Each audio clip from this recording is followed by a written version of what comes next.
কুড়িগ্রাম জেলা এই কচাকাটা ইউনিয়নের থানাতে আমরা আছি। তো এটা হচ্ছে আমাদের বাংলাদেশের সোনারহাট স্থলবন্দর। সোনারহাট স্থলবন্দর স্থলবন্দর। এই সোনারহাট স্থলবন্দর দিয়ে বাংলাদেশের সবচেয়ে বেশি পাথর আমদানি করা হয় ভারত থেকে। আচ্ছা আচ্ছা। আমরা যেই জায়গাগুলোতে পাথর আমদানি করার পর রাখা হয় সেই জায়গাটাতে আমরা আছি। আমরা সেই পাথরের উপর দাঁড়িয়ে আছি। আর আমাদের যে ডান পাশে রয়েছে সেটা হচ্ছে এই এই বন্দরটা হচ্ছে এই যে আমদানিকারক যে শুল্ক আদায় করা হয় এই শুল্ক আদায়ের এবং প্রশাসনিক ভবন হচ্ছে এটা। হ্যাঁ, এখানে সকল পাথর আনার পরে পরিমাপ করা হয় এবং সেই পরিমাপ অনুযায়ী ট্যাক্স আদায় করা হয়। হ্যাঁ, এইখান থেকে সেই ট্যাক্স আদায় করা হয় এবং সকল বৈধ কাগজপত্র এখান থেকে অ্যাপ্রুভাল করা হয়। হ্যাঁ, অনুমোদন দেওয়া হয়। যে অনুমোদনের প্রেক্ষিতে বাংলাদেশে ভারত থেকে এই পাথর আমদানি করা হয়। আমরা এখন সেই জায়গাটিতে দাঁড়িয়ে আছি। আমাদের আশেপাশে কিন্তু দেখতে পাচ্ছেন প্রচুর পাথর। এই সকল পাথর কিন্তু আসলে ইন্ডিয়ার। আমি যদি একটি পাথর আপনাদেরকে ধরে দেখাতে চাই, অ্যাকচুয়ালি মানে না দেখলে চোখে বিশ্বাস করা যাবে না, এত সুন্দর। হ্যাঁ, তো এই পাথরগুলো আবার ক্রাশ করা হচ্ছে এখানে। হ্যাঁ, এই পাথরগুলো আমরা যদি পিছনে দেখাই, এই যে পাথরগুলো ক্রাশ করা হচ্ছে এখানে। হ্যাঁ, এখানে ভাঙানো হয় না? হ্যাঁ, এই ভাঙানো হয়। এই ভাঙানো পাথরের তিনটা চারটা কোয়ালিটি আছে। হ্যাঁ, একটা হচ্ছে বালুর মতো কোয়ালিটি, এই যে ওইটা রাস্তার পিচের কাজে ব্যবহার করে, রাস্তা ঢালাইয়ের কাজে। আর বড় যেটা আছে বিল্ডিং এর ঢালাইয়ের কাজে, হ্যাঁ, ব্যবহার করা হয়। তো তিন চার কোয়ালিটির পাথর এখানে ক্রাশ করা হয়। ক্রাশ করার পরে এই পাথরগুলো আবার আমাদের এখান থেকে বাংলাদেশের বিভিন্ন জেলাতে এই পাথরগুলো নিয়ে যাওয়া হয়। এই সরকারিভাবেই নেই মনে হয় না? এই পাথরগুলো আমদানি করা হয় রাষ্ট্রীয়ভাবে। হ্যাঁ। যারা আমদানিকারক আছে তারা আমদানি করেন। এরপরে এখান থেকে আবার আরেকটা বাণিজ্যিক ব্যবস্থা আছে, যারা এই পাথর কিনে নেয়, খুচরা যারা, এরা এখান থেকে কিনে আবার দেশের বিভিন্ন জায়গায় সাপ্লাই করে। এখানে হচ্ছে আসলে মূলত আমদানিকারকদের পাথর রাখা হয়েছে। এইখানেই আমদানিকারকরা আবার এগুলোকে ক্রাশ করে বিভিন্ন জায়গায় বিভিন্ন পার্টির কাছে সেল করে দেয়। তো এখানে একটা মজার বিষয় হচ্ছে রাত্র 10টা থেকে শুরু হবে এই যে পাথর ট্রাক লোড করা হচ্ছে। আমরা যদি পিছনে দেখাই যে ট্রাকগুলো লোড করা হচ্ছে। হ্যাঁ, এই যে লোড করা এই পাথরগুলো চলে যাবে আমাদের বাংলাদেশের বিভিন্ন জেলা উপজেলাতে। হ্যাঁ, যেখানে কনস্ট্রাকশনের কাজ চলতেছে সেখানে এই পাথরগুলো ব্যবহার করা হবে। তবে এই বন্দর থেকে বাংলাদেশের সবচেয়ে বেশি পাথর আমদানি করা হয়, এটা হচ্ছে একটা মজার বিষয়। এরপরে হচ্ছে পঞ্চগড়, ঠাকুরগাঁও, ওইখানে আরও বন্দর আছে, ওইখানেও পাথর আমদানি করে, কিন্তু সবচেয়ে বেশি মাত্রায় কিন্তু পাথর এখান থেকে আমদানি করা হয়। এটা শুধু পাথর আমদানির জন্যই আসলে বিখ্যাত এই বন্দরটা। তো ধন্যবাদ দর্শক, আমরা আপনাদেরকে এখন নিয়ে যাবো ঠিক ইন্ডিয়ার এবং বাংলাদেশের সীমারেখা রয়েছে সেই সীমারেখার মাঝখানে আমরা। হ্যাঁ দর্শক, আমরা আপনাদেরকে এখন দেখাবো হচ্ছে যে বাংলাদেশ এবং ভারত, এই বাংলাদেশ এবং ভারতের যে সীমারেখা, যেখান দিয়ে আপনি বাংলাদেশে যে পাথরগুলো ঢোকে সেগুলো দেখতে পাবেন, সেই রাস্তাটা দেখতে পাবেন। এবং আমরা তাকালে কিন্তু ভারতীয় নাগরিক যারা আছে ওই পাশে আছে, সেই ভারতীয় নাগরিকদেরকেও আমরা আসলে এখানে দাঁড়ালে দেখতে পাবো। এবং এখানে যে আশেপাশে গ্রামগুলো রয়েছে এগুলো কিন্তু বাংলাদেশের। হ্যাঁ, এইগুলো সব বাঙালি, যারা বাংলাদেশের নাগরিক। ঠিক একটু পরে আমরা দেখবো ওখানে হচ্ছে ভারতীয় নাগরিকদেরকে। হ্যাঁ, এটা হচ্ছে সোনারহাট শুল্ক, এই স্থল শুল্ক স্টেশন।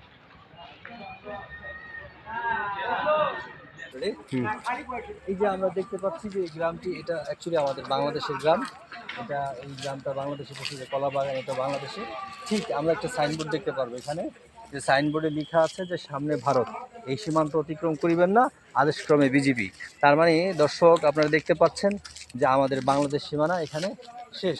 ওই যে ব্রিজটা রয়েছে সেই ব্রিজটা কিন্তু আমাদের না, ভারতের। হ্যাঁ, ওই ব্রিজটা একদম বাংলাদেশের শেষ সীমানায় চলে আসছি।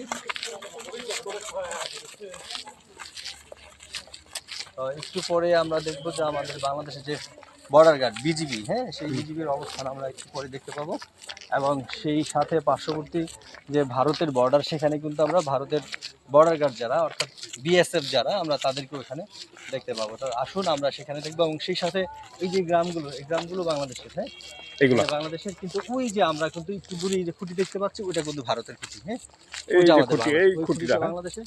ওই যে আমাদের এখানে কিন্তু আমরা ওইদিকে কিছু অবকাঠামো দেখা যাচ্ছে, ওই যে বিল্ডিং ওইটা কিন্তু ভারতের। হ্যাঁ, ওই বিল্ডিংটা ভারতের। এবং আমরা জিরো পয়েন্ট যেটাকে বলে, প্রত্যেকটা বর্ডারে একটা জিরো পয়েন্ট আছে। আমরা দর্শক আপনাদেরকে সেই জিরো পয়েন্টটা এখন দেখাবো। আমরা ঠিক এই মুহূর্তে চলে আসছে জিরো পয়েন্ট। জিরো পয়েন্ট হচ্ছে প্রত্যেকটা দেশের যে সীমানা থাকে, যে সীমানাটার শেষ যে জায়গাটা, সেটার নাম হচ্ছে জিরো পয়েন্ট। আমরা এখন এই জিরো পয়েন্টের যে পিলার রয়েছে সেটা আপনাদেরকে আমরা এখন দেখাতে যাচ্ছি। তো দর্শক আসুন আমাদের সাথে সেই জিরো পয়েন্টটা আমরা একটু দেখব। এবং জিরো পয়েন্টের যে পাশে এখানে কিন্তু একটা মজার বিষয় লক্ষ্য করবেন, আমাদের দেশে এখানে ধান চাষ হচ্ছে, ধান হচ্ছে, হ্যাঁ, কিন্তু জিরো পয়েন্টের ঠিক 1 ফিট দূরে কোনো চাষ নাই। কোনো চাষ নাই। হ্যাঁ, ওইখানে কিন্তু কোনো ফসলাদি চাষ হচ্ছে এটা না। ইন্ডিয়া। হ্যাঁ, ওইটা কিন্তু ইন্ডিয়া। হ্যাঁ, এইটা হচ্ছে জিরো পয়েন্ট। এই যে জিরো পয়েন্টের আমরা যে সীমানা, আমরা এখন জিরো পয়েন্টে আছি। হ্যাঁ হ্যাঁ, এটা হচ্ছে জিরো পয়েন্ট, অর্থাৎ বাংলাদেশ। বাংলাদেশ এখানে শেষ, এখানে বাংলাদেশ শেষ, কিন্তু আমি এখন ভারতে চলে আসছি। হ্যাঁ, এটা কিন্তু ভারতের সীমানা। এবং দেখেন মজার বিষয়, এই যে বেড়া, এটা কিন্তু বাংলাদেশে। এই যে এখানে এই যে ধান চাষ হচ্ছে, এটা বাংলাদেশ, কিন্তু ঠিক ডান পাশে দেখেন কোনো, এখানে কিন্তু কোনো মানে কৃষিকাজ করা হয় না, এটা ভারতের। এটা ভারতের। হ্যাঁ, এই জমিটা ভারতের। আমরা এখন কিন্তু ভারতে আছি, ইন্ডিয়াতে আছি। এই মুহূর্তে যদি বলি আমরা আরেকটু আগে যাই। হ্যাঁ দর্শক আসুন আমাদের সাথে। হ্যাঁ দর্শক, আমরা এই মুহূর্তে যে জায়গাটিতে দাঁড়িয়ে আছি এটা সম্পূর্ণ ভারতের। আমরা ইন্ডিয়াতে আছি এই মুহূর্তে, এবং এখানকার যে গাছ এবং অবকাঠামো যাই দেখতে পাচ্ছি সম্পূর্ণটা ইন্ডিয়ান। এই মুহূর্তে যদি আপনি এখান থেকে একটা পাতা ছিঁড়েন, সেটা ইন্ডিয়ান পাতা হবে, এটা কিন্তু বাংলাদেশের পাতা হবে না। ধরুন আমি এখান থেকে একটি পাথর তুললাম, হ্যাঁ, এই যে পাথর, এই পাথরটা কিন্তু এখন আর বাংলাদেশের না, এটা এই ইন্ডিয়া। পাথরটা এখন ইন্ডিয়ার পাথর। বুঝতে পারছেন দর্শক? তাহলে আমরা এখন একটা একেবারে রোমান্টিক একটা জায়গার মধ্যে আছি, যেখানে বাংলাদেশ এবং ভারত একসাথে কি হয়ে গেছে, আলাদা হয়ে গেছে, দুইটি জায়গাতে বিভক্ত। এবং এই যে আমরা এখানে কিন্তু ইন্ডিয়া লেখা দেখতে পাচ্ছি। আসেন। হ্যাঁ দর্শক, আমরা আপনাদেরকে এখন দেখাবো বাংলাদেশের সেই জিরো পয়েন্ট, যেখানে এক পাশে লেখা থাকবে বাংলাদেশ আর অপর পাশে লেখা থাকবে ইন্ডিয়া। এই যে ইন্ডিয়া 1009, এই হচ্ছে কোড, এই বর্ডারের কোড এটা। এবং এই পাশে হচ্ছে আপনি দেখতে পান, দেখেন 1009 বাংলাদেশ। তাহলে হচ্ছে এই জিরো পয়েন্টের এক পাশে হচ্ছে আমরা বাংলাদেশ পাচ্ছি, ঠিক অপর পাশে হচ্ছে ইন্ডিয়া। আপনার সাথে আমারও ভিডিওটা চালু করা। তাহলে আমরা দর্শক এখন এই যে ইন্ডিয়ার যে অনুভূতি, সেটা কিন্তু আমরা নিচ্ছি এখন।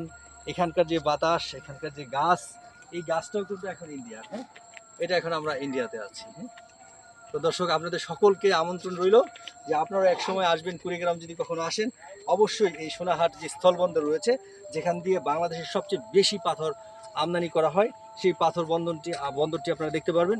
এবং সেই সাথে ভারতের এবং বাংলাদেশের যে কৃষি কর্ম, এখানে একটা মারাত্মক পার্থক্য আপনি দেখতে পারবেন। জাস্ট 1 ফিট ডিস্টেন্স, সেখানে বড় ধরনের একটা পরিবর্তন। আপনি দেখেন ডান পাশে হচ্ছে বাংলাদেশ, যেখানে প্রচুর ধান চাষ করা হচ্ছে, বাম পাশে ইন্ডিয়া, সেখানে কোনো চাষাবাদ করা হয়নি। সেই এটা হচ্ছে ভারত বাংলাদেশের একটা বর্ডার, এবং এই বর্ডারের মধ্যে দিয়েই মানে এই সময়টা হচ্ছে সন্ধ্যার সময়, সকল আমদানিকরণ কার্যক্রম যেগুলো আছে সেগুলো সব বন্ধ। এখন অফিসিয়াল বা দাপ্তরিক কোনো কার্যক্রম এই মুহূর্তে এখানে হচ্ছে না। আমরা যারা ভিডিও করতেছি সবাই কিন্তু আমরা পর্যটক, এখানে অনেক পর্যটক রয়েছে আমাদের আশেপাশে। হ্যাঁ, আপনারা প্রতিদিন এখানে বেশ পর্যটক সমাগত হয়, যারা এই ভারত এবং বাংলাদেশের শেষ সীমানা যেখানে জিরো পয়েন্ট, এখানে তাদের সেই অনুভূতি, তাদের যেই পর্যটন শিল্পের যেই আকাঙ্ক্ষা, সেটা কিন্তু তারা এখানে পূরণ করতে পারে না এসে। তাহলে সকল দর্শককে ভালো থাকবেন। ইনফিনিটি টিভি থেকে সবাইকে আমরা আন্তরিক শুভেচ্ছা অভিনন্দন জানিয়ে আমি বিদায় নিচ্ছি, মেহেদী হাসান। ইনফিনিটিভ ট্রাভেলসের পক্ষ থেকে আপনাদেরকে স্বাগতম। এই ইন্ডিয়ার যেই বর্ডার, আমার বসে যেটা বললো, খুবই সুন্দর মনোরম পরিবেশ। আপনারা অবশ্যই চলে আসবেন এখানে। আর এখান থেকে অবশ্যই ভালো কিছু দেখার জন্য আসতেই তো পারেন। যদি এদিকে আসেন কোনো সময়, অবশ্যই চলে আসবেন। সবাই ভালো থাকেন, সুস্থ থাকেন। যেই যেখান থেকে দেখছেন, সবার প্রতি রইল দোয়া এবং ভালোবাসা। আসসালামু আলাইকুম।